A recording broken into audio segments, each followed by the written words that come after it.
Welcome back to the Stick 'em Up podcast. Brundi, we are past the trade deadline.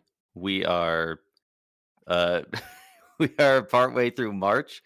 I'm just looking at some of the news and I'm realizing that some of it's rather unhinged. Um yeah, we got a good amount of hockey stuff to talk about. So let's just jump right into it. We got plenty of stuff to cover. We're on the Do we road to want the to just start right playoffs. at the top? Yeah, might as well. Uh, Evgeni Malkin has set the highest suspension of the season so far. I think there's only been 2 or 3 suspensions. Um, and he's been suspended for 5 games for his slash on Rasmus Dahlin. Bro just fucking chopped him in the face. Yeah, like Like, it was obviously going to be at least 5 games. I mean, yeah, you just can't do that. Like even you can't Penguins do that. fans are like, what was he doing? You're already down Crosby. You're fighting for your lives to stay in the playoffs, and then he does this. Uh, Yeah. Yeah, it was something. pretty It was rough. something, all right. I haven't seen a single Penguin fan defending it, as Yeah, because you would can't. hope. Yeah, Yeah. I mean, you can't defend this. And It's nuts. so far, they haven't been missing him too much. They just had a 3-goal comeback win in overtime the other day. Like they're still finding ways to win games. They've got Despite 3 being, points in the out of 4 in the 2 games since Malkin's been suspended. yeah, So they're. team's still finding ways to win. I don't know how, but that team just keeps finding ways, even with their best players going down. Like they've done a really good job over there at turning it around quickly.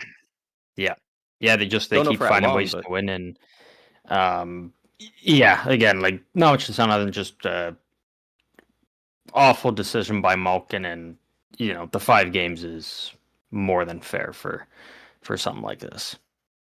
yeah. But enough about The Pittsburgh. We'll reports. be talking about him later. Oh yeah. There are reports out of Edmonton that Tristan Jarry, newly acquired goaltender Tristan Jarry, has been quote getting into it with some teammates at practice. I saw a couple Oilers fans talking about this, and they were all saying they would be shocked if it wasn't him getting into it with Darnell Nurse. I guess the past few games, every time there's been a bad goal against and Nurse is on the ice, Jari's just staring daggers at him. I don't know if he doesn't like him as a person, if he doesn't like his play style, but sounds like there's good bit of tension, good bit of friction there. I didn't know about that. All I did was just see the reports that apparently he's kind of getting into it with some teammates at practice, and I mean this is the last thing Edmonton needs right now. Like at least with Stuart Skinner, you weren't having these kind of issues. He was one of the most loved guys on the team. Yeah. And yeah, I mean, like what was the stat that I sent you a couple nights ago? Like Edmonton in their last 11 games had allowed 50 goals against. Yeah, at the time. Like they just haven't been getting good defense. They haven't been getting good goaltending.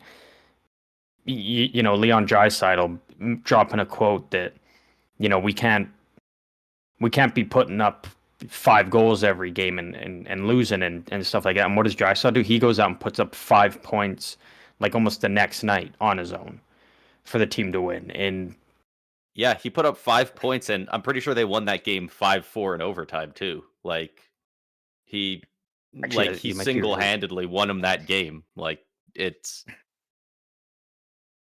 like you don't love hearing guys say that about the goalies, but like in the case of Draisaitl or McDavid saying it, they're 2 of the guys that have kind of earned it a little bit. I mean, it's not like it is Jari's fault or anything, but you can understand why they're frustrated. Like it's not to say that it's not Jari's fault, though.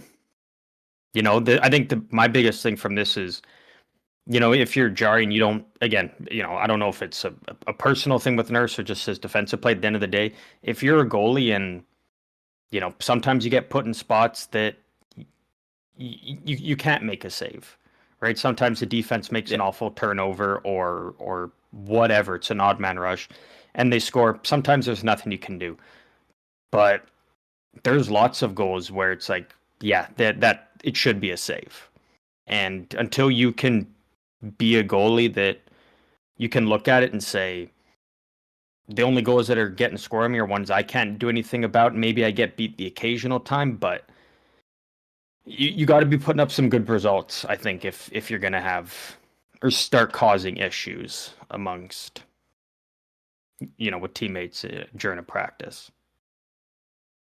Yeah, it also depends, what getting into it means. Maybe somebody else is instigating something, maybe he is. It's hard to say. It's pretty vague at the moment. Maybe as the season goes, we'll start figuring it out, but Like if Vasilevsky or Sorokin did it, all right, good on you. You probably have every right to, and you're, you know, been playing stellar all year. But a guy like Tristan Jarry, who again was putting up good numbers in Pittsburgh, and it's all kind of gone downhill in Edmonton. Like sometimes you just got to sit down and shut up and yeah.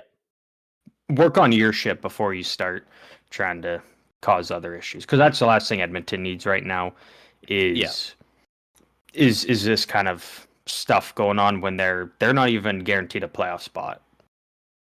No, I mean, are not at they all. going to make the playoffs? Like most likely, but it's not like they're in a position where it's, you're in the clear and you're going to get there. Like they need to be focused on that and not all this other kind of stuff, because this isn't going to help. No. Won't help. No. Won't help anyone. Man, McDavid's going to he's got to be so sick of just all these constant rumors and off ice things. This guy just wants to go play hockey and be the best at it. And there's just always people talking about some other shit. Yeah. Like, it's not ideal. And, you gotta be looking at other guys. Man, Quinn Hughes tried to drag his team, toiled away in Vancouver. Fuck, it looks like he's having fun in Minnesota all of a sudden. Like, you can't tell me he hasn't looked at that and been, seen the team's success they've already had so far since that trade and been like, damn, maybe if I end up going somewhere, it'll just click instantly. And that's the tough part, right? Because, I hate and I've said it before, but I'm starting to turn back on it. I hate when people say, with McDavid, and talking about like, how got to, growing up watching guys like Crosby and Taves and getting the captaincy and leading their team to Stanley Cups and, being loyal, being a, for the most part, at least until Taves lately, loyal to one team and always there and, bringing a cup to the city that drafted him. It's so different though, because Crosby and Taves won it when they were so young, right? Like McDavid never got that when he was 20 years old and had I mean, again, does Pittsburgh win that first cup without Crosby? No. Does Chicago win without Taves? No. But they had very good teams around him. McDavid never got that. It's almost looking like Ovechkin. And how many years did he have to spend grinding in Washington? He stayed low and eventually he got his cup. But if you're McDavid, it's like, do you look at, Ovi got out of the second round? Yeah. Like, he only got out of the second round once. Luckily, he won that cup, but like, So like, if you're comparing McDavid and Ovechkin, like they've, McDavid's had a lot more success up to this point than Ovechkin would have had at this point in his career, comparatively. So yeah, it's one of those things where it's like, you can't, kind of looking at a Quinn Hughes and all the fun he's having. You could even look at a guy like Jack Eichel, who, he tried in Buffalo. He really did, the point where the two sides were just, so bitter towards each other that he got out, goes on to win a Stanley Cup.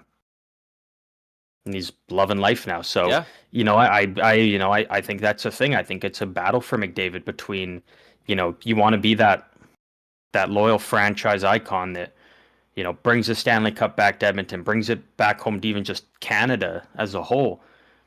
But yeah, there's probably a part that's kind of looking there like, fuck, I could get quite a few Stanley Cups if I get out of here, though.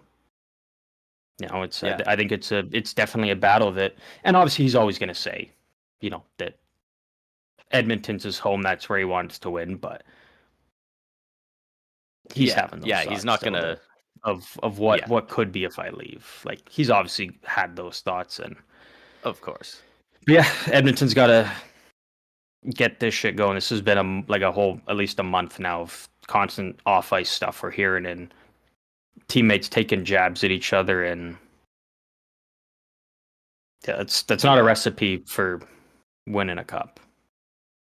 No, like I think people, like, obviously people kind of know it, but I don't think they understand the severity of the difference in how much a superstar player in hockey can take over a team and win a championship compared to something like basketball. Like, Michael Jordan just kind of like willed those teams to multiple championships, right? That's what I always say about basketball. You have one superstar player, you've got just as good of a chance at winning a championship. And meanwhile, in hockey, like, you can have like, hands down the best player in the league. You might not make the playoffs.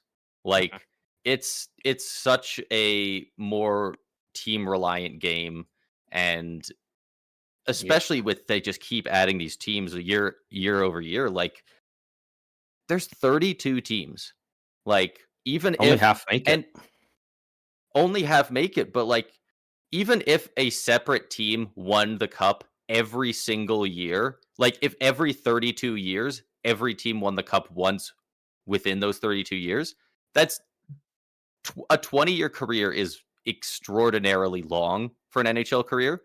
Even if you did that, you still only have a 20 in 32 chance to have one cup. Like, it's really hard to win, and generally that's not happening.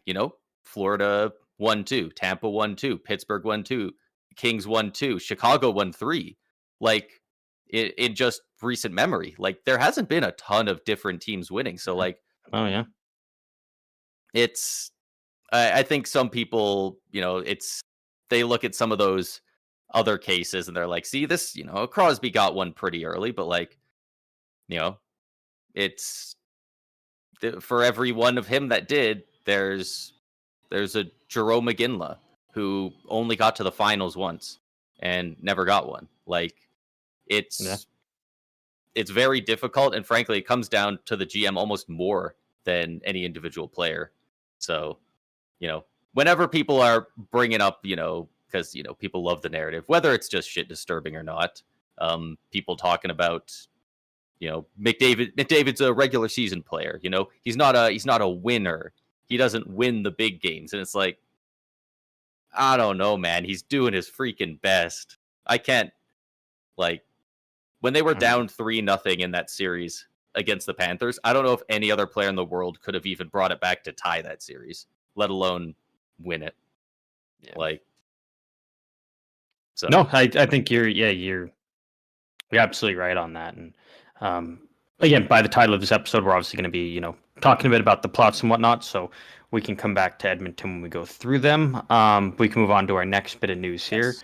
Another one, I'm not going to say it is, because again, we've had so many good ones this year, but another potential game of the year, and that was the battle for the top of the Atlantic Division between the Buffalo Sabres and the Tampa Bay Lightning. And obviously Buffalo winning that game. Buffalo's now top of the Atlantic Division, a division that's, when going into the season, we were talking about how it's gonna be the best division in the league, and we're in March and Buffalo's at the top. That's something. They haven't at this point been top of the division since, I think it was at least 2010. This is the first time it looks like they're in the month of March. In the month of March. Yes. Yeah. At this point in the year.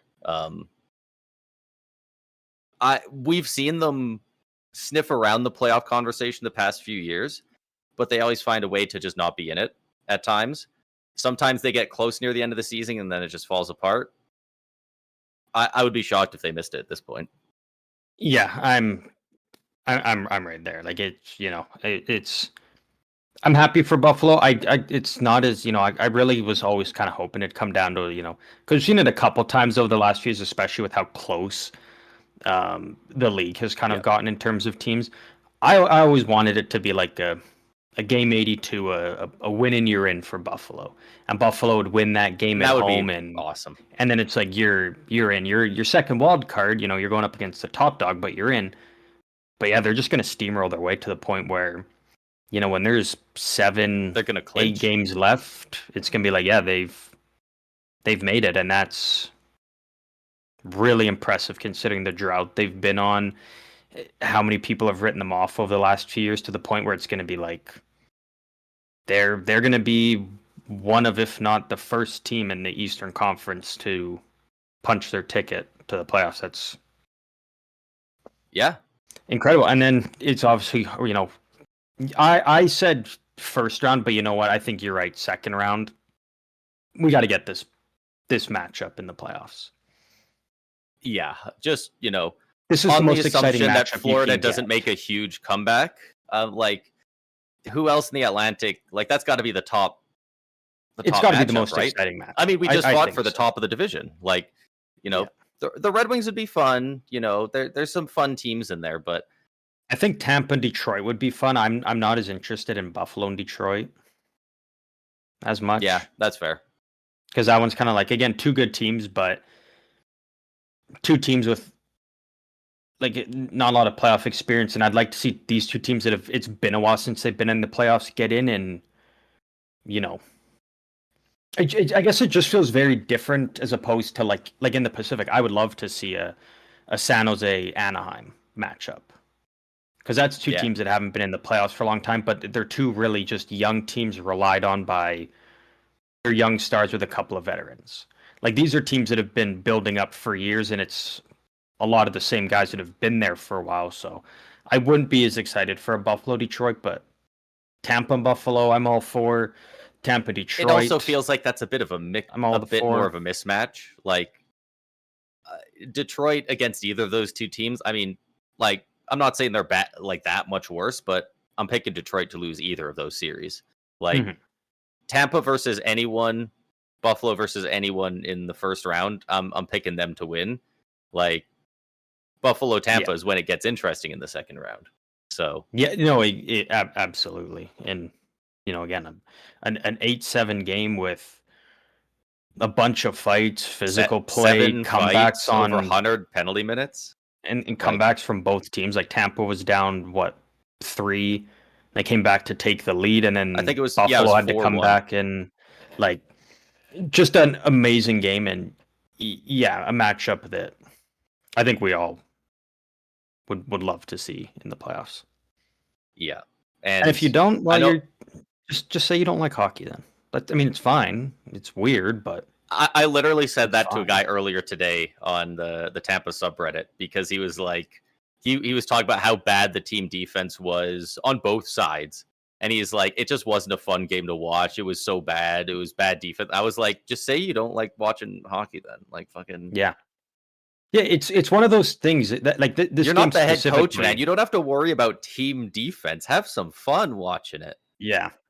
Like, when they scored that go-ahead goal at the end, the crowd leapt into the air like Stone Cold's music just hit. Like, we haven't seen a crowd reaction like that since the playoffs. Yeah, last year at least. Like, and it's not like the defense wasn't particularly great, but it's one of those games where it was goal scoring right from the beginning. Like, it was Buffalo getting up to a 3-0 lead or whatever, and then it's Tampa starts scoring one after another, and to the point where it's like you can't just sit back and play defense. You got to be going for offense, because that's just the tempo that the game was set at. It's the same as when you watch. I watched both Colorado games this weekend, and both were awesome. Like, shootout win over the Stars, and then shootout win over Minnesota. I can't remember which game it was, but they both went to overtime. And the first minute was like the traditional, just rag the puck, hold on to it, and wait for your moment. But then I think it was Colorado had an opportunity and they took it, didn't score. Puck goes back the other way, odd man rush, doesn't go in. Colorado grabs it, and then it's like was the tempo for the rest of the overtime. They tried to keep it slow and the traditional just rag the puck, wait, tire the other guys out, and then backdoor tap in. But once you don't score and the other team goes flying, then it's just they don't score, we grab it, and it's just back and forth. And then that's when 3-on-3 overtime is the most exciting. That's the way people want it. So if you're complaining about watching 5-on-5 for 60 minutes the exact same way, that's just weird. Well, it definitely wasn't just 5-on-5 for a good portion of the game. Well, no. Yeah. But yeah. We already talked about him once this episode, but Rasmus Dahlin getting a bit of a reputation. I'm sure he already has with the players. The players are much more keyed in than fans are, but the fans of other teams, especially in Atlantic, are starting to realize this guy's a bit of a shit disturber. He's not afraid to get in there and mix it up. I was interested to see, like, a lot of people were like, because I've been saying for the last week or two, like, I'm noticing he's doing a lot of cross-checking. He's getting into, that's what happened. He cross-checked Malkin. Malkin flipped out and slashed him in the face, He cross-checked Point, and that when we faced last time before this game, like 2 weeks ago, and that's when Point ended up fighting that other guy. And I think he did it to Matthews in that outdoor game, wasn't it? And Matthews gave him a whack on the head. Matthews similar to Malkin to the face that got him a suspension. It was a cross check. Yes, cross check. Yeah. Matthews didn't mean to cross check him in the face. The stick rode up, but he was still willing to cross check him pretty. Yeah. He was still cross checking him pretty high because he was mad. So he's the only counter argument is I tried to do it to his throat, which isn't gonna save you from getting a suspension. No. And he makes Brandon Hagel lose his cool here, and Hagel goes after him, punching him after, not really after the play, but he just kind of, they're looking at each other, and he kind of gives him a few shots, and Dahlin tries to leave, and Hagel says, nope, we're doing this. So he's clearly okay with it. It's not like this is the first time it's happened. He's a big boy, but people are starting to take notice, and I'm interested to see if guys key on to him a little bit more with that. I've definitely started to notice it, and I'll just be very open with it. I love it. You know what? I think I love to see this kind of stuff from Buffalo specifically because of, how soft this team has been over the last few years. And over the last decade. Again, really. No success. Your biggest success in the last 10 years, well, actually, I'd have to say 11 now, is you drafted Jack Eichel. And that didn't even work out in the end. And that's like the biggest thing for Buffalo Sabres hockey since they were last in the playoffs. And that's probably also the most detrimental thing to Buffalo Sabres hockey since they were last in the playoffs. So you know what? Yeah, players going out there and mixing it up, being a little dirty. Like for almost any other team, I would have maybe not as much nice things to say. But it's the fact that it's Buffalo, and you know what? Good on you. They're playing like they have a pulse. You guys were written off by most people before the season even started. And good on you guys. You guys deserve to finally play with some fuck you attitude in your game and whatnot. So not it's to the really point something where you're lacking. Doing you don't want to see Dahlin injury doing. Yeah, like you don't want to see that, but a little bit of extra shoves, pushes, and shit. You know what? Yeah, I'm all for it. Like when Dahlin does against my team, obviously I don't like it, but I like the fact that he's willing to do that. Like that he gives a shit enough to, get under the other team's skin, be a bit of an agitator. They're playing like a team that already has Sabres fans. mentality. They know this.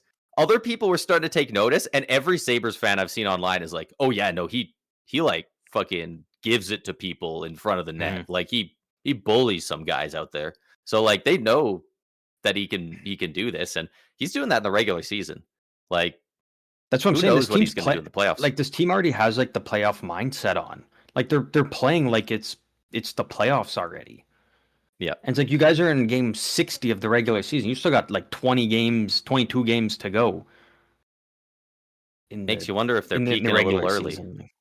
We've seen teams do it before.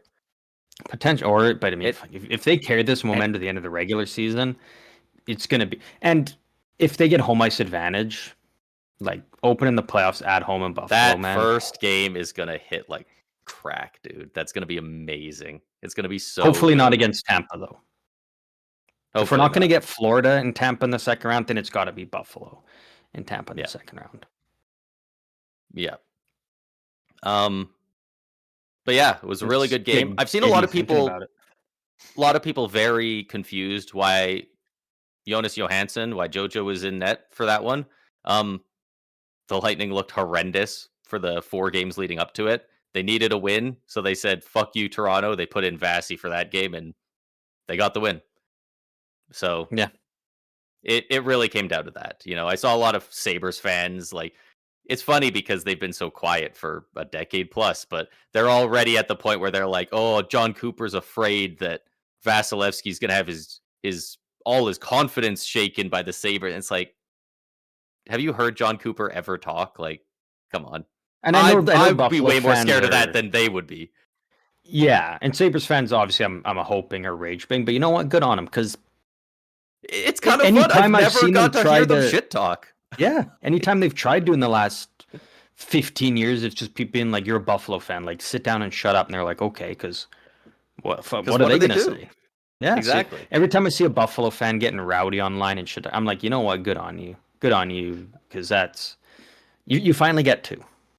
You know what? There was one guy. This was maybe a year ago. This one comment that I just remember in my head. Um I think he was referencing the 99 playoffs. He said something, chirped one guy's team. This guy said, the typical "shut up, you're a Sabres fan, go back to your hole." And this guy was like, "Yeah, that's not how it went down in the 99 playoffs cuz the Sabres beat whatever his team was." And I was like, "Holy fuck, like he's a Sabres fan. He has to go in the well. He has to Yeah, find that's all they had for the longest time. before the year 2000, my team kicked your ass." So it's all they That got to was hang on really to. funny. Yeah.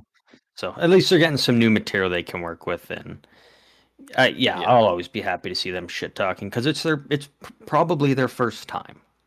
You can never fault probably. someone for their first time. So Dude, anybody who's been a Sabres fan for like a long time, like through this, I'm just like, I can't not respect you for mhm. like just dealing with that. And like, you didn't switch teams, you didn't stop watching hockey altogether. Like, Yeah, that's a you just long survived. time, man. You just survived somehow. Like, is it's crazy. Um, Yeah. One thing about this Sabres team that I will say is the vibes are much better, immensely Mhm. better. It doesn't even feel like the same team, but Yeah. there's still that little bit there but they're Buffalo. Like, what? Maybe it's even in the playoffs. Maybe it's not even in the regular season. But like, I just got that feeling that like it'll just come back. Like game one of the playoffs, they get shut out in game one, and all of a sudden the locker room is just fuck. We forgot we're the Buffalo Sabres, and they just can't win another game after that. Like it's just one of those teams where the players, none of them, or the coach individually look prone to getting in their heads over it and just losing it, but it's Buffalo. Like if Toronto looked this good, we'd all be going, yeah, but what if the vibes go bad? Yeah. And hopefully they Yeah. don't. Hopefully they can just be this team now because they're Yeah. Just fun to keep it. watch. Yeah. No. Absolutely. Before we get into some of the playoff predictions and playoff talk, couple quick extensions we can kind of run through here just to get all caught up on that. Yeah. The first one we did kind of mention it on Friday's episode after the trade deadline, but JG Pageau, a 3-year extension, just under 5 million with the Islanders. What are your thoughts there? I kind of want to hear your thoughts first, if I'm honest, just because I know you watch more Islanders games than I do. Because this is a guy that, when he first went to the island, people had really high hopes for. And then he was kind of disappointing, and it seems like he's kind of brought his game back a little bit in the last year or so. Mhm. I like it. I I think okay, it's fine, because when you think about it, by next year and the year after, the price of the average third line center is going to be around here. yeah, Like that's kind of the new wave we're getting into. Like if this was the deal 5 years ago, it'd be like wholly overpay, but it's a different time now. And Peugeot is a fantastic third line center, a phenomenal penalty killer, proven playoff guy. Like, yeah, I'm totally fine with this. And okay. he's You love to hear solidified it. as a third line center now.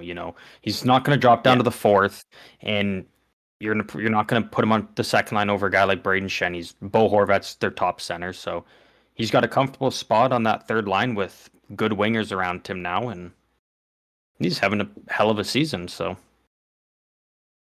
yeah. yeah, No, good for him. Like I do like that they didn't commit to too long. Like 3 years feels like a good amount for that. hmm yeah, But yeah, it was one of those things where it's like I really don't know how to judge him because some people talk about him like he's still borderline replacement level. But I've seen quite a few Islanders fans being like he's an incredible defensive player. He's like yeah, kind of like the jewel of our bottom six. So yeah, yeah, yeah. No, and I think they're fair in saying that.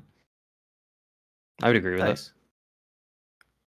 Yeah. The San Jose Sharks, your San Jose Sharks, extended Kiefer Sherwood for 5 years at an AAV of 5.750. Um, I love this for the Sharks. I Yeah, I'm fine with it. I know a lot of people, not even just Sharks fans, aren't a fan of this deal, but I'm totally fine with it. like that deal has a decent bit of term, so it's only going to get better. Assuming he doesn't fall off, it's only going to get better as the cap goes up. Um, dude hits everything, just everything that moves. He is not afraid Pure to shoot the energy puck. guy. Like he can still produce. Yeah. He can bring other guys into the fight. Like that's just one of those intangibles that they love. Yeah, and the two biggest things that I've kind of been seeing, the first one is, um, Sherwood obviously playing a few games for the Sharks already had a couple bad turnovers in the offensive zone though, and the thing is people are so quick to be like, oh, turnover prone. Yeah, but the only reason he's getting to make those turnovers is because he's busting his ass in as the first forward, being a pest around the defensemen, causing them to turn it over, taking the puck from them, and then he's trying to set up an offensive play. If a player's going in there and forcing turnovers from the other team's defenseman and then turning it back over, all good. Because at least it's a guy that's trying. It's never a Yeah, player that's going to get benched for turnovers because you just worked your ass off and battled for down in their end to just turn it over in the first place to get it. So, and the second thing, the 5 years kind of feels a bit long because I think he's turning 31 at the end of the month. And so, takes him till that, 36, 37. And the biggest thing is the way he plays. But it's not like he's been playing like this his whole life.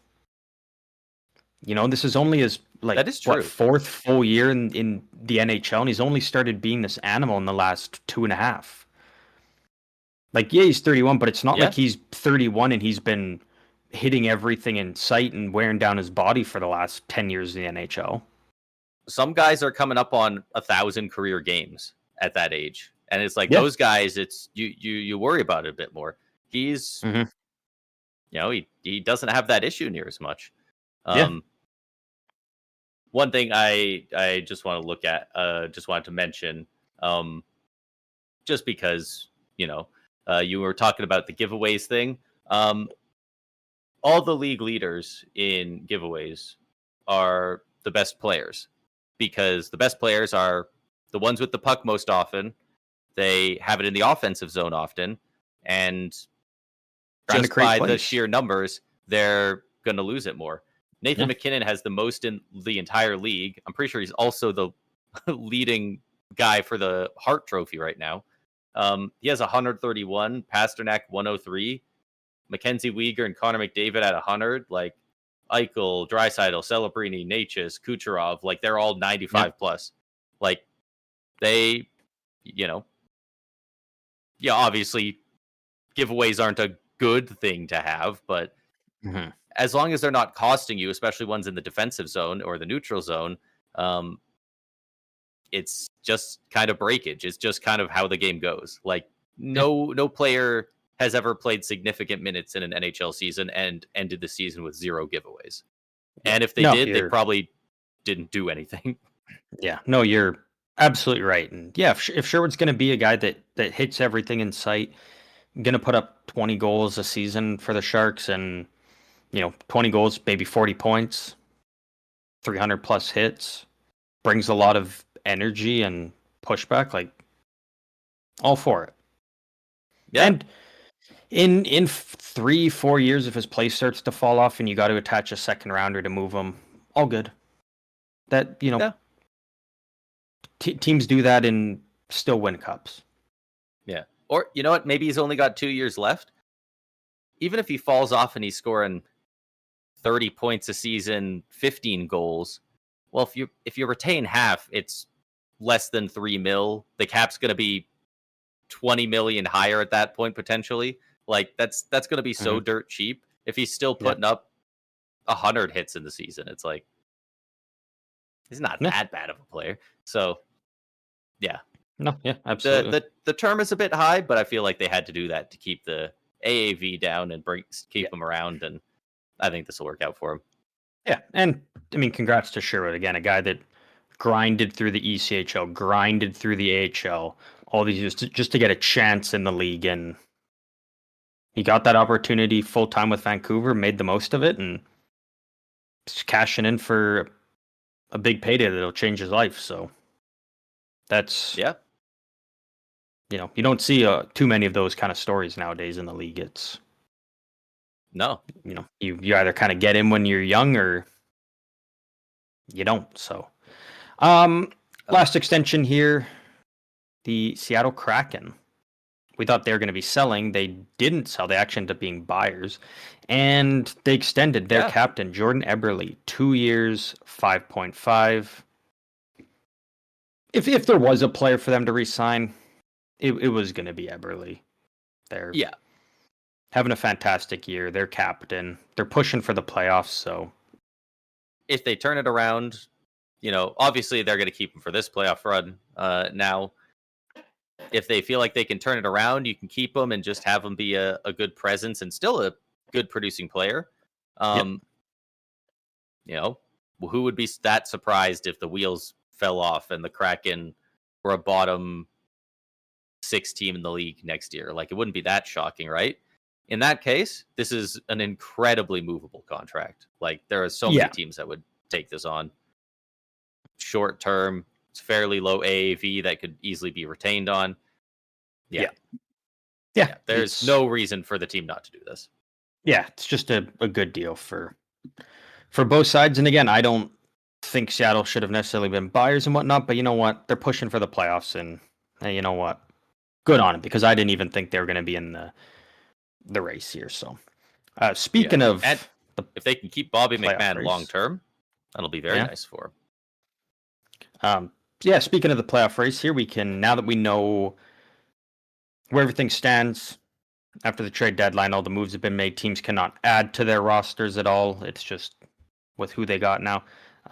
We can kind of quickly go through the teams here that are at least still in the mix and kind of give our predictions on if we think they're in or out come time for the playoffs. Do you want to start in the East or the West? Let's start in the West. Because the West. Let's start in the West. We'll start off with the top 3 in the Central, then Pacific, and then we'll dive in the wild card. Number 1 in the Central, the Colorado Avalanche. I mean, they're making it. They're making the playoffs. I got a feeling they're winning the President's Trophy. Their next closest team is the Dallas Stars, who they just beat the other night. and they're up on In a them shootout. by 7. They're up on them by 7 points. Looks like the Avs also have a game or two in hand on most teams around the league. Like 8-2 in their last 10. They're the second best goal differential is the Lightning with plus 51. The Avalanche are at plus 83. Like there's just very little reason to suspect they're not going to win the President's Trophy. Yeah, And no, absolutely make the playoffs. everything you said is yeah. I mean, they have more regulation wins than the Minnesota Wild do on the entire season, and the Anaheim Ducks, who are top of the Pacific. So yeah, I was gonna say, and they're the gonna win Wild are right up there for the entire league in standings. Like, Yeah. and they have more regulation wins. Like they've been unreal. Second in the Central, the Dallas Stars. I mean, yeah, they're I think they're kind of 1 they're- in their last 10, and their only loss is in overtime or a shootout, I guess, to those Avalanche. Like, yeah, they run a franchise record 10-game winning streak. So, and they've got some good reinforcements. they coming eliminated in, you last playoffs. so. That's got to feel good to break that for the Avs. Yeah, yeah. So again, Dallas Stars obviously going to be in the mix there. Minnesota Wild third in the Central, only 3 points back of the Dallas Stars. But again, they're 12 points up on Utah. Like that top 3 in the Central is locked in. It's been just a locked in matter for a of who while. gets home ice between Dallas and Minnesota. I'm going with Dallas, personally. Minnesota, though, worth noting, 37 wins on the season, only 24 in regulation. They have a lot of games go to overtime. I mean, they win a lot of those games. I mean, actually, but they do also have 11 overtime shootout losses.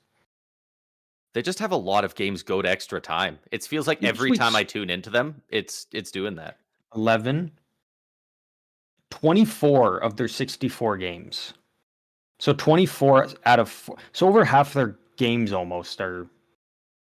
Well, I guess not actually. Never mind. But still, quite a lot. It's still a lot. It's still a lot for sure. And they're not slowing down. 7-2-1 in their last 10. Yeah, they're making the playoffs. Yeah. Number 1 seed in the Pacific right now with 73 points, the Anaheim Ducks.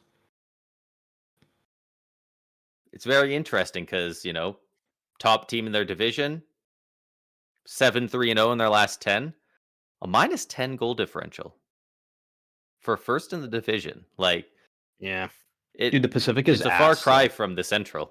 The Pacific is ass. It's not a good division. It's bad. I mean, so the Ducks have 73 points, first in the division. That would put them 1, 2, 3, They wouldn't even make the 4, playoffs 5. in the East. No, they wouldn't even be in a wild card for spot. 6th. They wouldn't. They'd be tied for 6th in just the Atlantic. Like, yeah, dude, the Pacific is they still bad. have Columbus ahead of them in the wild card race from the Metro. Like, it's a rough division. It's going to be good in the future, but right now it's rough. Right now it's rough. Do you have Anaheim making the playoffs? Yes, I do. I think they do. I think they hold on, and I think it is one of those top 3 spots as well. Like it's not a wild card spot for them; it's a top 3. I mean, they've got 6 more wins than Vegas, who are right behind them in the standings. Like they're top of that division, and it's a weak division, but they're doing it with only 3 overtime points. They're 15-3 in games that go beyond regulation. Yeah, like they're just one of those teams that they can close it out. Yeah, very similar to the Wild. I think that's a big part of why I think they end up making it. Vegas Golden Knights in second, 72 points, only 1 back of Anaheim, but I mean they're 14 overtime losses, a lot more. I think they make it. Yeah, they make it. I mean, the Pacific's just weak enough, but they're lucky they're in that division, man. Like they've Yeah. what's their overall record? If you combine overtime losses and losses, they are 29 and 35 on the season. They're 6 Yeah. games below 500. Yeah. Oof. I think they grossly underestimated how important Alex Petrangelo was to that blue line. They also have been getting horrendous goaltending this year. Aiden Hill's been injured, and then they just haven't been able to get it elsewhere. But What's even happening? I haven't even heard Carter Hart's name in. Like, is he? Oh, he's injured. When did he last play? I think it He was hasn't early played since January. January I think it was 8th. a bit. So, Yeah, oh, and he was ass in the games he played. So, yeah. yeah, goaltending's been rough for them. Defense hasn't been great, but again, the Pacific is just so rough that they'll still Mark make it, though. Stone's out. Yeah, no, that's usual though. Yeah, I think they forgot that they don't get his full cap hit yeah. for the trade deadline when they put him on there. Somebody's gonna have to get on the phone and let him know. Third in the Pacific, the Edmonton Oilers, 70 points. Yeah, I know we did kind of just shit talk them a bit at the start of the episode and listed off everything that's wrong with them, but it's a team that they're going to find a way into the playoffs at the end of the day. I don't They're gonna see a have world two in of which the. they fall off enough to get jumped by a Seattle and a San Jose or a Seattle and an LA. If it really started coming down to the final games for that, there is no doubt in my mind that McDavid and Draisaitl would just go 5 points a game for the final 4 or 5, win out, and they'd be in. Yeah. Like, if it gets that close and their backs are against the wall, they will go nuclear to get into the playoffs. To get, And yeah, that's all there is right. to it. Like, they're gonna have 2 of the top 5 scorers in the league this year. Yeah. Bouchard's top 5, maybe. Is he up to top 3 at this point for scoring and defenseman? Like He's number he 1. jumped right up there. He's number 1. Like He's number yeah. 1. Yeah. That's why I just assumed he wasn't number 1 because he's still not really breaking into that Norris conversation as much as you would expect for a Yeah, no, he's number 1. leading scorer. But yeah, he can't handle the defensive prowess that is Cale Makar and Zach Werenski. He's 12th, tied for 12th, and no, he's alone in 12th for lead scoring. 73 Just points. overall. Like that's Next closest 70? is Makar at 66, and then Werenski at 65. He's got a pretty good lead. A lot ahead of him. Jeez. I get he's not great defensively, but He should. there be should in the be Norris talk. conversation. There should be talk about it. The fact that I haven't even heard his name. They always just usually end up giving it to the defenseman with the most points, or if they, lead by an insane amount of goals. Like he should absolutely It would be really in the goofy. It would be really goofy to give it to Makar in a year where he's not the leading scorer by like 10 points. Yeah. Like, no, you're 100% right. Next up, the team kind of stuck in no man's land here in the middle. The Utah Mammoth, 73 points, first in the wild card. So they're 12 points back of the Minnesota Wild for third in the Central. So that's not happening. But they've also got a 6-point lead over the Seattle Kraken, who's second in the wild card. So they're not really in a position right now where they can go up at all, but they're not in any danger of getting jumped over by anyone. They're in a comfortable spot right now, and I think they just hang on here. I think Utah hangs on to this spot, and they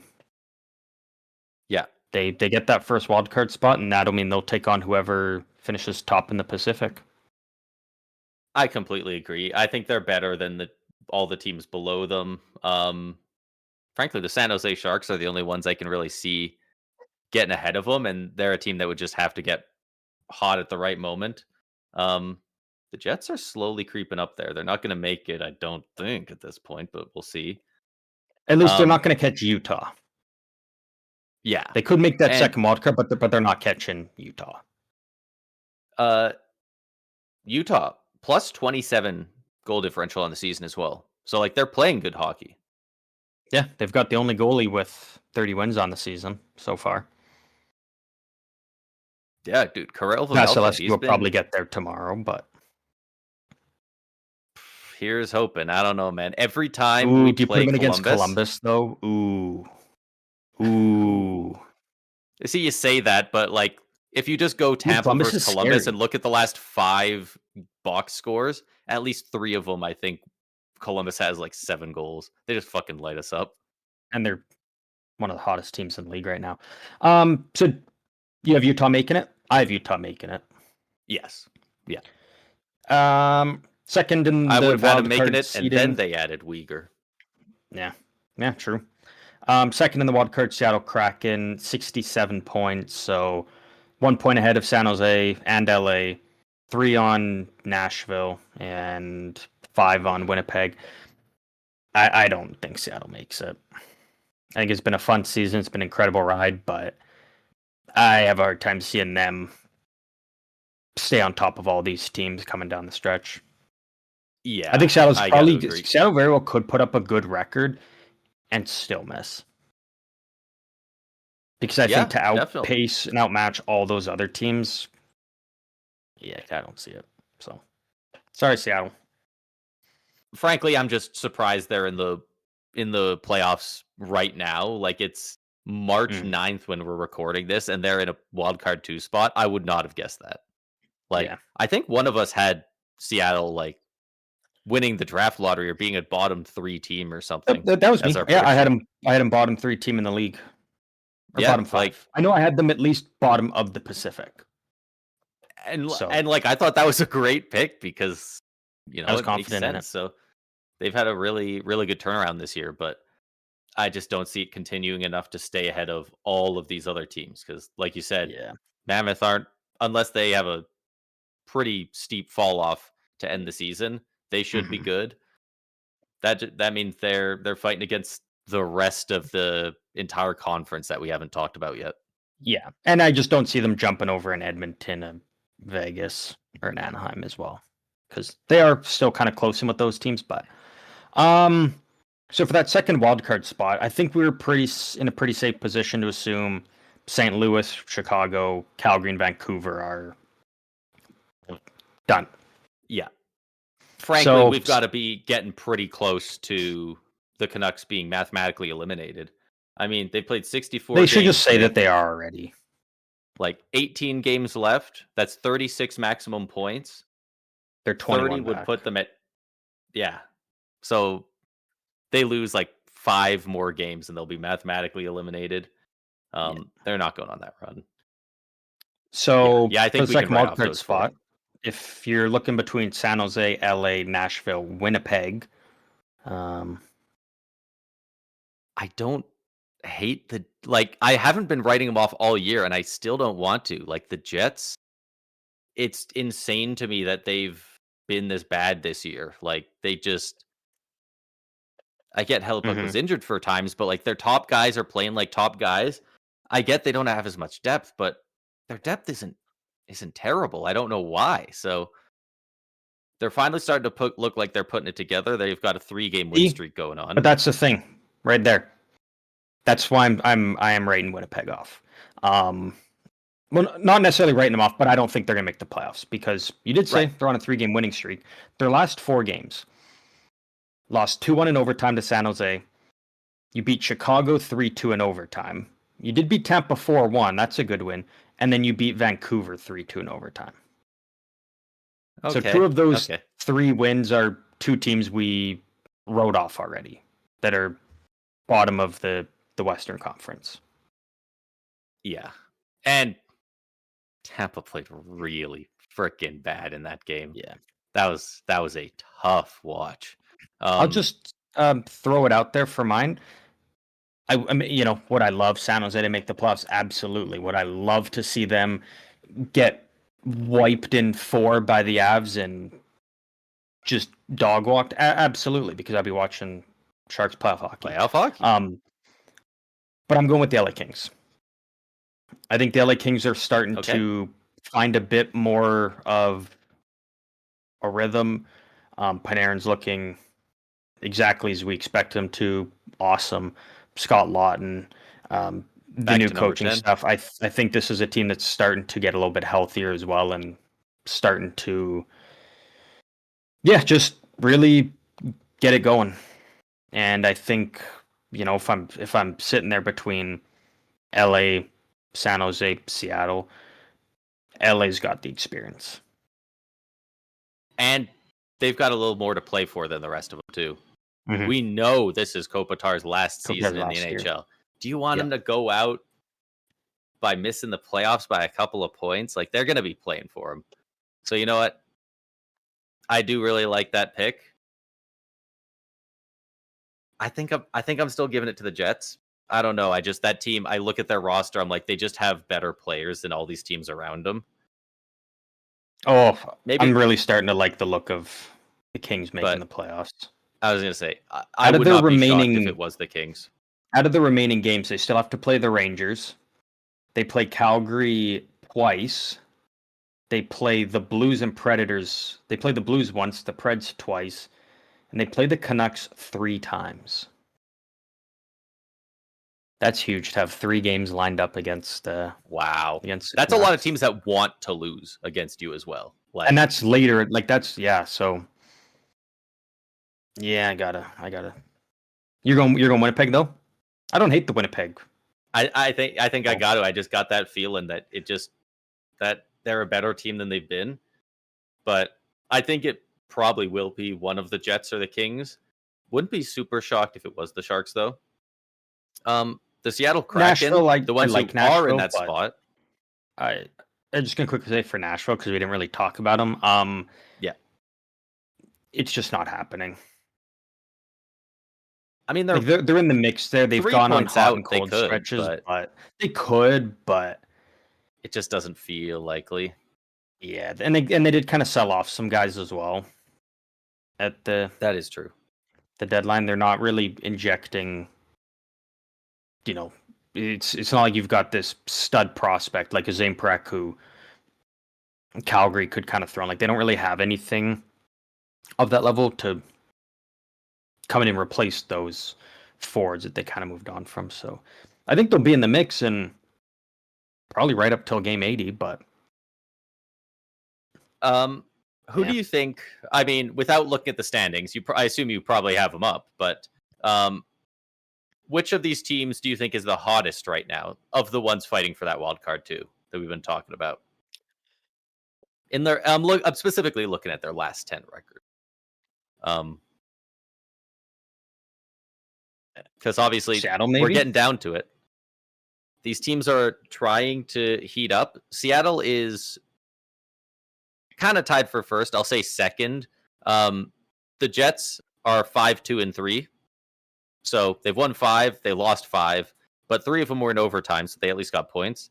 The Kraken are second. They're 5-5-0. That's the best out of all the teams we just talked about. Like these teams are fighting for the playoffs, and it's a battle of a bunch coming out of it is 500. Yeah, like the Sharks are 3-4-3, Kings are 3-6-1, Preds are 4-4-2. If we put the Blues back in that conversation, they're 6-4-0. They're on a 4-game win streak. But so essentially for the West, we're kind of rolling with all the teams currently in a playoff spot, except we both think Seattle misses. I'm going LA. You're going Winnipeg. Yeah. Alrighty. I guess that means we can jump over to the Eastern Conference. Do you want to kick it off here for us? Yeah, let's start with the Atlantic Division. Why not? In first place in the Atlantic, we have the newly crowned champs of the Atlantic, the Buffalo Sabres, with 84 points. Yeah, they're making it. Yeah, we covered it pretty good earlier. We think they're making it. In second is the Tampa Bay Lightning, 82 points. I think we both have them making it. They're really the only two that feel penciled in the Atlantic for sure. The Atlantic. Yeah. Which is crazy because Detroit's only 3 points back from Tampa. They're only 5 back of the Sabres. Like, it's really not that big of a gap. It is just kind of the vibes of it. No, absolutely. The Detroit Red Wings, 79 points on the season. That's 3 above wildcard 2. That's only 5 above Columbus, who's the first team out. Do you think the Red Wings make the playoffs? They're in that mixture of teams, and I just don't No. Larkin went down. Sounds like it wasn't as bad as they thought, Mm-hmm. but he's not back yet. They have a -1 goal differential on the season as well. It's this is where it starts getting tough pretty quick, and they're Yeah. 4-4-2 in their last 10. So they're not balling out like some of these other teams. Like you look at the teams all in the wild card and below: 6-1-3, 6-1-3, 6-4-0, 7-1-2. Like those are all the top teams in the wild card race. So like all Yeah. the teams behind them are hotter than they are right now. Mm-hmm. I'm gonna go. I think they miss. I want them to make it. I want them to make it. But yeah, it just are we really going to get the Sabres and the Wings getting in the same year? Like Detroit's got the 9th hardest schedule coming down the stretch remaining this season. gonna be tough. Every other team, all three teams in the top 3 for the Metro are positive goal differential, and you have to get down to the 6th team in the wild card race, not even in the conference or anything, just 6th place team outside of the playoffs to get your first team that has a minus goal differential. Mm-hmm. And the Red Wings are also -1. Like, Yeah, I think the Larkin injury doesn't help at all. Yeah, I think it's another one of those where they like just miss out. And I would hate I'm it. there I with hope you. they make it, but I I think we're at the same think spot. it's We both want to make it, but I think I'm going to take them missing as well. Um, the Blue Jackets are on a tear, and they're such an easy team to cheer for, in my opinion. mhm, That hopefully they make it. The Bruins just refuse to let go of a playoff spot. yeah. But Ottawa's before still we in the get to all fight. those teams, I guess we can talk about the top 3 in the Metro. Um, Yep. Carolina Hurricanes. They're Yeah. making the playoffs. Yeah. Come on now. They've got an 8-point lead over the Penguins for top of the division. They're by far the best team in this division, and yeah, Yeah, pretty obvious. it's We knew they were gonna make the playoffs when the season started, and it's pretty much a lock that they're gonna. 100%. The Pittsburgh Penguins, second in the division, 78 points, 14 overtime losses. So they're getting some help there, but still second in the division. That is only 2 points above wild card 2 right now. Crosby's Yeah. out. Malkin's got a couple more games before he's back. Man, I can't believe they have a plus 25 goal differential. Good for them. It's honestly a fun team, and do they make it? I got my answer. What are you going with? I think they make it. Okay. I don't know, man. If they were in the Atlantic, I would say no, but they're in the Metro. It's I a think bit they weaker. I think they make the playoffs, but I think it's a wild card spot. Yeah, I think I could definitely see that. because the team in third, the New York Islanders, I do think they make the playoffs, and I think they actually finish. Do they? I'm debating if Columbus actually does jump them. I'm gonna just Okay, say I thought you were for the debating sake, if I'm they were just going gonna to pass say Carolina, and I no, was no, like, no. what? I would like. I think it's probably gonna be Carolina, Islanders, Columbus in the That's kind of what I'm matchup. thinking as well. I Yeah, mean, the Islanders are like, what's the stat now? They're 9-0 in overtime this season. Like, and then what was I it think that last was year? In it. overtime shootout, they had like 18 losses or something. Yeah, Or two, like it's a complete turnaround for them. And um, again, kind of surprised buyers at the deadline. Schaefer's already got the Calder locked up. It's a team that's just having fun, winning, getting great goaltending. So I think they jump up into that second spot in the Metro. I think that the Islanders are going to make the playoffs. I think I think they're going to be in third. I think they're going to be in Third? third in the division. I think Columbus. Yeah, I Since was we've both debating been with talking about them, Columbus. we can talk about Columbus now. They're currently the first place team outside of the playoffs. But I think they jump up to. Second, then? I'm going to say second. I'm going to say second in the division. Yeah. So you have Pittsburgh making it as well, just in a wild card spot. Yeah.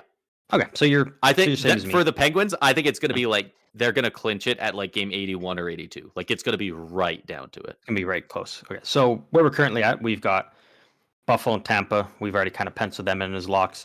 Carolina lock, and then Islanders and Blue Jackets kind of rounding out the Metro top three. We think Detroit misses. So Montreal, Boston, Ottawa. Yeah. What we got at I one got of the those three. Habs. Oh, go on. Habs are 3 in the Atlantic. I'm surprised that they're so close in the standings with the other teams. They look really good a lot of nights. They have a bit of this young magic around them. Yeah, I think the Habs take the third spot in the Atlantic. I'm torn between them and Boston because it's just Boston just seems to. They refuse. They refuse to not be in the playoffs, man. Just to make it different, I'm gonna go Boston. Fair. I think just Montreal is kind of the young high flying team more so, like more offense, whereas Boston's a lot of better goaltending, more defensive, and kind of relying on your top guys. And yeah, I'm again two teams very close. I'm gonna go Boston though. Again, Boston just seems to find a way to, when it looks like they're trending towards a rebuild, to whatever, they're gonna be right back in the playoffs. Yeah. So that just leaves one wild card spot left, and we apparently neither of us have Detroit making it.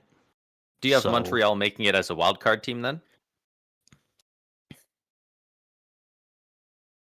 Because I have Montreal making it as number 3 in the Atlantic, and I'm going to say the Boston Bruins.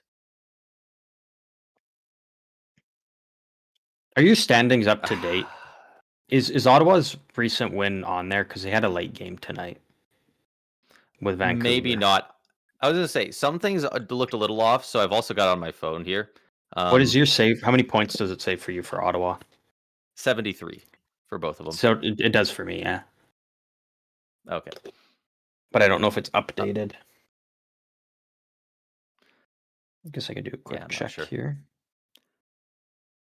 I think it is. They usually they usually update the points on here. I was going to say sometimes they're in the wrong place in the standings, but they at least have the right numbers. They're 7-1-2 in their last 10 for the Sens. They've got 1 game against the Rangers, 2 against Toronto, 1 against the Devils, 2 against Florida, 1 against San Jose, and 1 against Washington are listed as Ottawa's easiest games down the stretch. Don't you love when your easy games down the stretch are playing Florida? I've got the Bruins missing. Yeah, so I'm kind of leaning. I think Montreal misses, and I think Ottawa goes on a run and they sneak in as the second wild card team. Yeah, because again, it's a team that I think they're going to start to just get even.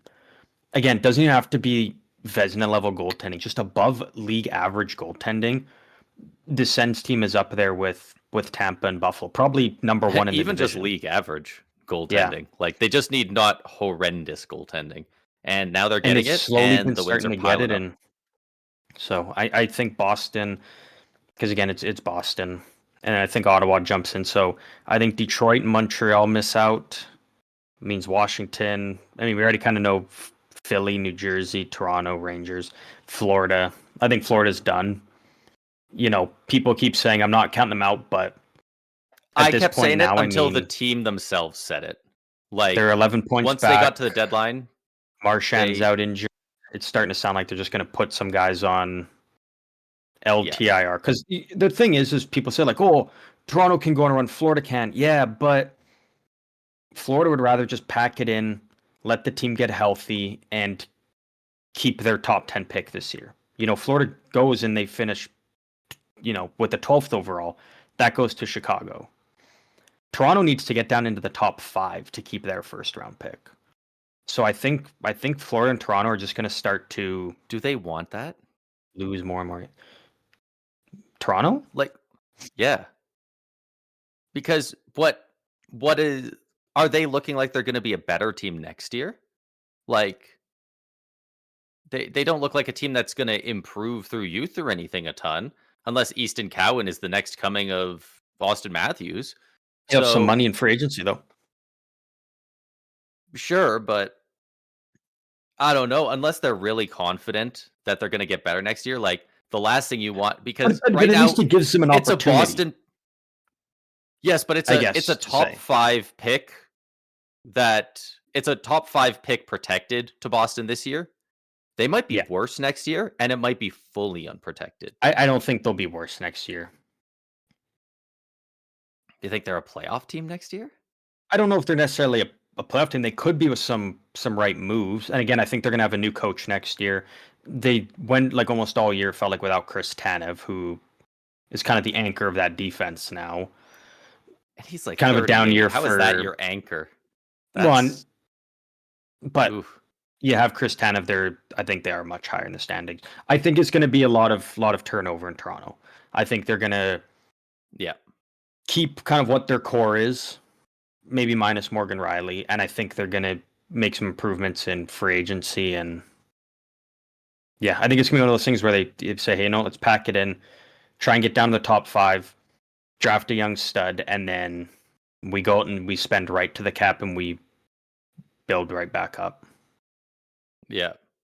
I mean, that would be the best course of action. The thing is, you got to be able to lose those games now. You got to be able to win them later. So we'll see if they can do that. I don't think they can do it with the GM or the coach they have right now. That's what I'm saying. I think there's going to be some turnover. I think at least one of them is gone. Probably at least Berube. I do think Tree Living needs to go at this point. I said it last episode that they need change. Every single person in the Toronto media the way they talk about True Living, they do not want this guy around. It sounds like he's a nice guy. They do not want this guy running their fucking team anymore. Like, I had a dentist appointment earlier today, and they had Sportsnet on. It was just the thing on the TV. I changed over from How It's Made, and I can't remember their names. It's just two guys. They're Leafs fans. They're talking, and the one guy's like trying to be the good cop while the other guy's the bad cop, and he's like, "Well, but this deal, like the Nick Waugh deal, wasn't too bad for the Leafs. They got a first." And the other guy's like, "I want his ass gone. I don't care." And he's like, "Oh, but what about this? I don't care. Get him out of here." Like, everything I hear from Toronto is just like, please get Treliving away from the team at this point.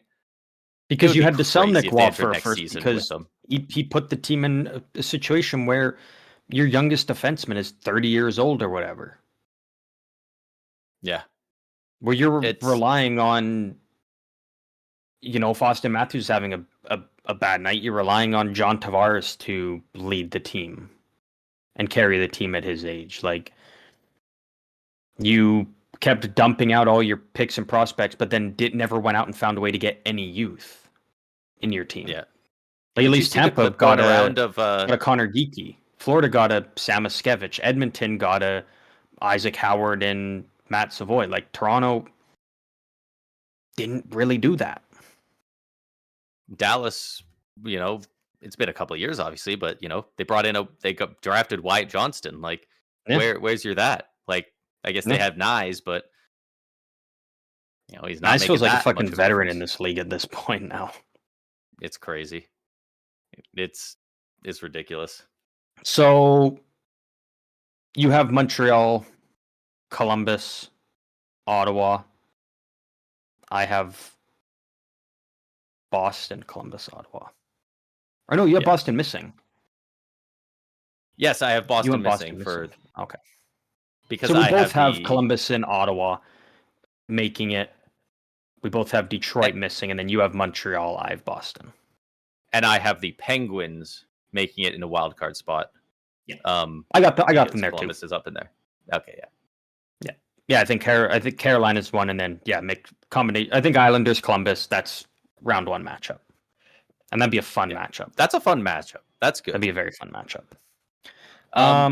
The other teams, the Flyers, the Devils. Obviously, we talked about the Panthers and the Leafs and the Rangers.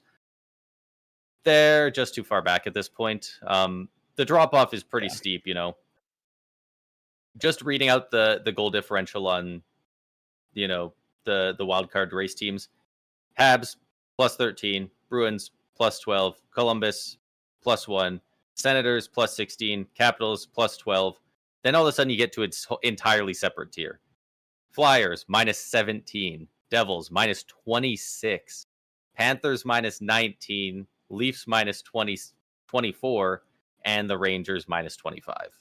Like all those there's a clear plus area and a minus area, and that's the start of it. So that just the Flyers, not team happening. That needs to get that coach out of there. Oh yeah. I think there's gonna be a lot of turnover for coaches across a lot of teams this year. It feels like. Did you see the clip of Max Domi just like looking off Berube? No.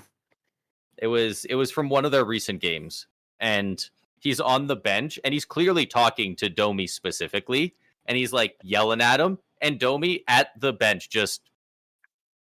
he literally turns his back, and he just puts his arm up on the bench, and he's just drinking his water, looking out at center ice, while coach is yelling at him from behind. He does not fucking care. Dude, he has lost the room beyond losing the room. Like, they don't like the guy. And that's what kind of says me that Toronto's going for the tank.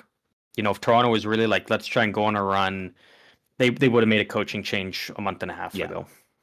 Like, they're committed to just riding it out, and then you let Berube go at the end of the season, and you just let the team keep tanking.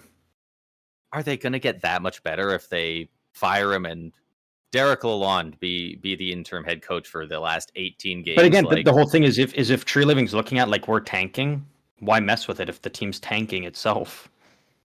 You might fuck up the development or confidence of some of the players. Maybe some of them don't want to come back. Like, it's price not you looking pay. Great, It's the price you got to pay if you wanna get those top picks. You gotta have a bad season every now and then.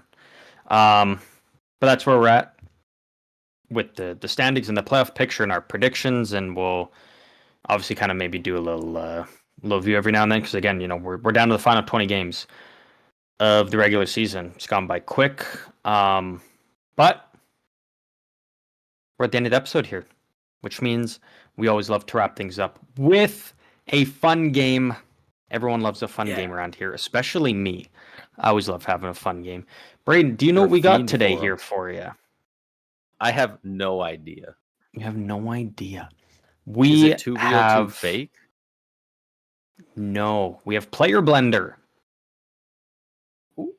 For those who don't know, Player Blender, I have two different players, and I just have a little blurb, a little bio for each of them that I wrote up.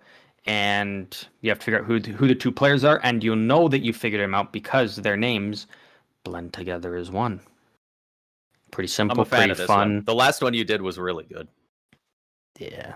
And as always, there is one hint available. I think this one is a little bit harder. Not in terms of the players, maybe necessarily, but in terms of the blurbs that I wrote for him. So there is a free hint at any point if you would like it. Okay. But with that, are you ready for player number one? I'm ready. Just for player number one. I grinded through the ECHL and AHL for years before finally getting a chance to play in the NHL for my hometown team. I now play for another team in that same division. Some people say I got the most fun personality in the league. My team may not be good, but I'm still having fun and enjoying the ride. Okay. That's player number 1. Player number 2. I'm currently in my 11th season in the league. My second team is where I won my only 2 trophies in my career and was part of a historic team. I'm really going to have to bear down if my team is going to make a push for the playoffs, even if it means I have to take out my best friend to do it. That's player number 2. Okay, the 2 players that I had in my mind are, I don't think the guys. Well, maybe the second one. The second guy, I don't know. A name that came to mind for me was Jonathan Marchessault. I believe you said 2 trophies in there. It's got a Conn Smythe, and if you're counting the cup as a trophy, that's 2. For this, it is individual awards, I will say. Okay. It's individual awards, yeah. I was also thinking Vegas players because you said historic in there. I know people love saying that. The first guy I was thinking maybe a Vander Kane playing for his hometown team, but he's not playing on a different team at this point. So, for some reason, I have a feeling that one's in the Pacific. Like, just trying to think of guys playing for their hometown teams. This is definitely a tough one. A guy who made his way up through the ECHL. We were talking about Kiefer Sherwood earlier. A guy like that. Unfortunately, I do not know where Kiefer Sherwood's from. Maybe he's from Vancouver and now he's on the Sharks. It's on a divisional rival. 2 individual trophies. I'm not sure. On the last one, I didn't get the players too easily from the blurbs, but I at least had a little more to that I could tell was somewhere in my brain. This one feels a lot more general, so it's a lot harder to grasp at something. I will say for player 1 who grinded through the ECHL and AHL, this is only his technically second year in the NHL. Oh, okay. Younger guy or newer to the league, rather. There you go. More importantly, and when I say grinded, I mean years and years played in the ECHL and AHL. It wasn't just a year in each. It was, 7 years to total make or his something way. like that. It was, yeah. Right. I don't know a ton of players that went through the ECHL for too long. I think I got to work on player 2 first to help me Remember, get the he's first one. got a very fun personality in the league.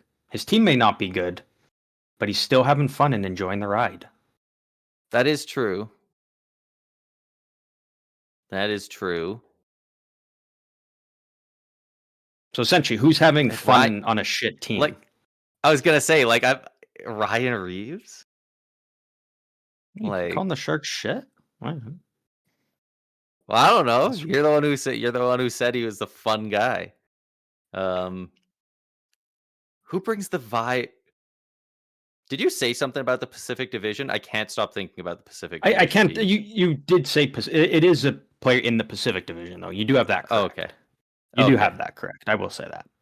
I just couldn't stop thinking about it for some reason. I don't know. I guess no, you do have it right with Pacific.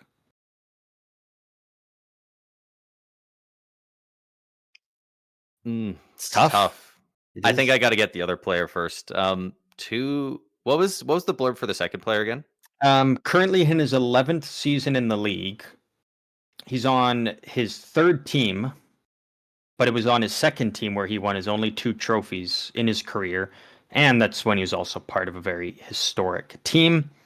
He's really going to have to bear down if his team is going to make a push for the playoffs, even if it means he has to take out his best friend to do it. His best friend. That's part I don't quite. Has to take out his best friend to do it. Ryan O'Reilly's got to have been playing for longer than that. Yeah. I can't imagine it's him. And we already did. We already used him. This is true. We also used him for True. one of these Did I already. use him? Do you want the hint? I think the hint will help. Yeah, I got to take the hint. Both of these players play the same position. Okay. And I wouldn't use that if I felt like it actually didn't help a lot. Right. And actually, I think because it stays with the trend, one player is in the East and one is the West.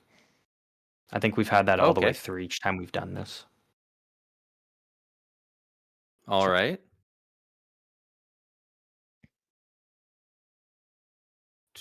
Two trophy. How does it help them being the same? Like, are they both goalies? I don't think you would have said that he grinded his way in the ECHL if he was a goalie, but I mean, you can count the goalies on one hand who have exactly 2 trophies, though. You know, Mm-hmm. are there any goalies in the league right now that have 2 Vezinas? Hellebuck's got 3. Oh, actually, I guess so. I don't. Doesn't necessarily mean Vezina, though. Andy's got a heart.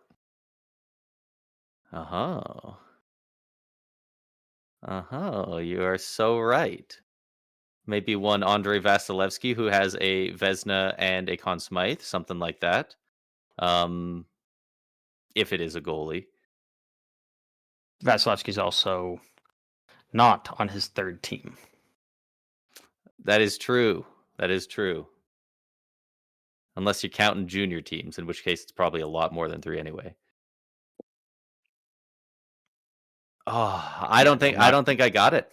I don't think I have much going for this one. I can't you are even right. think They are goalies. They are goalies. Okay. They're both goalies. Third team 2 awards. Come on. 3 teams they've been on or 3 teams they've played for. I really did like because it kind of goes along with your playoff prediction, the last part. That I'm really gonna have to bear down if my team is gonna make a push for the playoffs, even if it means I have to take out my best friend to do it. Okay. Now we're cooking. Now he's got me going somewhere. Now I'm thinking. That's kind of why I wrote it that way, because I knew we were doing it right after talking about the Yeah. playoffs. So I was hoping it'd be. I was trying to fresh think on of the these mind. iconic pairs, but like all the iconic pairs that you think of are like, I was thinking like, Crosby and McKinnon. Well, they have way more trophies than that, Mm-hmm. So now I'm thinking Linus Ullmark or Jeremy Swayman.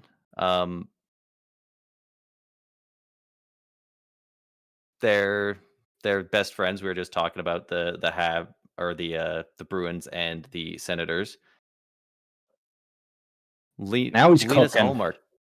Linus Ullmark played for the Buffalo Sabres, then the Bruins, and now he's on the Sens. He's on his third team, I believe. He won the Vezina, 2 trophies. I'm going to assume he had the Jennings that year as well. We always forget about the Jennings. Linus Ullmark, a guy in the Pacific. He's also a goalie. He's all starting to 2. come together now.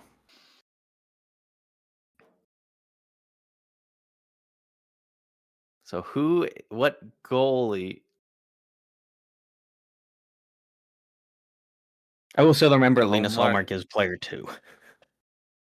Yeah. He's probably he's the second part of it. Oh, I don't want to just like go through all the Pacific goalies in my mind, but I don't know what else to go with. Can I get a? I'll give you 30 seconds here. That's fair. We should probably have a time limit. Bring it home. I'll get all of them right if we never put a time limit on it.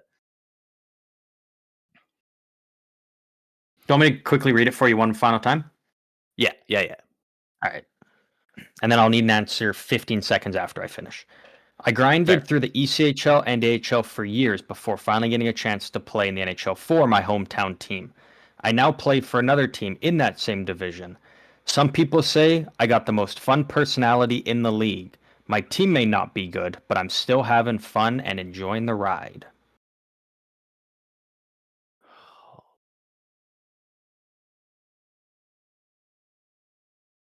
6, Ugh. 7, 8, Askarov, Demko. 9, 10, 11, 12, 13, 14, 15. I got nothing.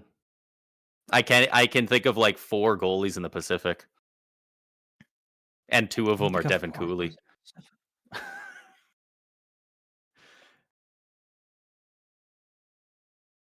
Who? Devin Devin Cooley? Devin Cooley. Devin Cooleenus Allmark. There you go. I was so shocked. I was Oh. like, how have you not said? And then you said Devin Cooley. I'm like, yeah, that's him. That's the player you needed to go for. I kind of thought he fit the bill, but I was like, Cooley, Linus, all that doesn't work. I literally just needed to say it out loud. I Yeah, had him in my mind. I was thinking between him or Lankin, and I was like, it doesn't work with the words.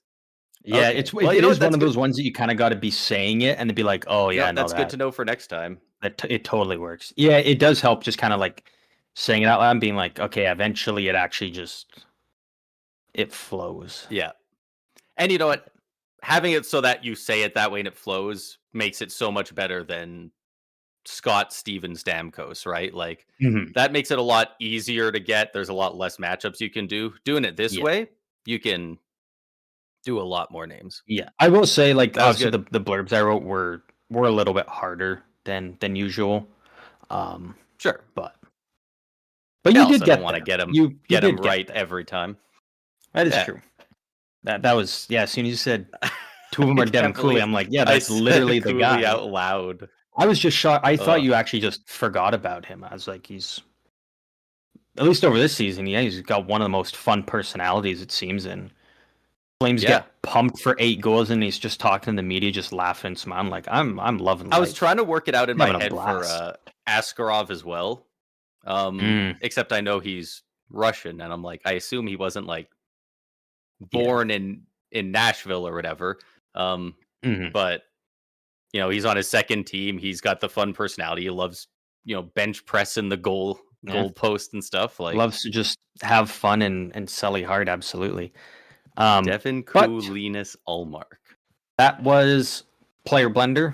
If any of you at home figured it out, be sure to let us know if you want to talk hockey or talk about who you think is going to be making the playoffs. You can give us your playoff predictions. Maybe we'll do some polls on the YouTube. I know, Braden, you did a couple of those Absolutely. the other day. Those were fun. It creates good engagement, so you can vote on them, comment in them too, and we can talk hockey. So Yeah, any I of the was surprised socials, at or keep an eye on YouTube the for that results as on some well. of them.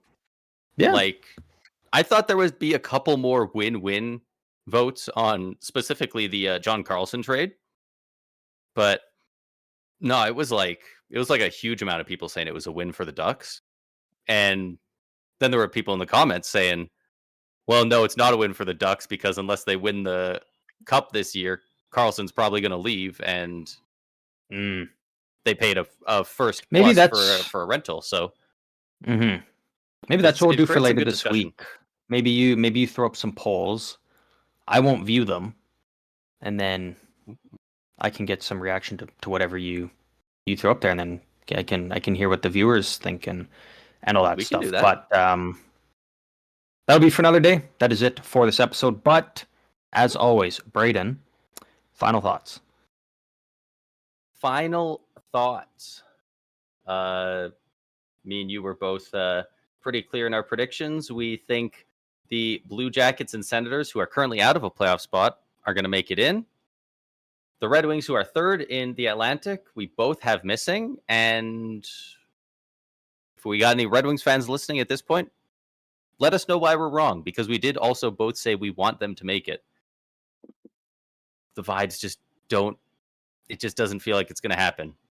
And I couldn't quite tell you why. So if you think we're right or wrong, let us know why. Yeah, absolutely. But that is it for this episode. One final time. Hope you enjoyed. And as always, we will see all of you wonderful people out on the ice later this week.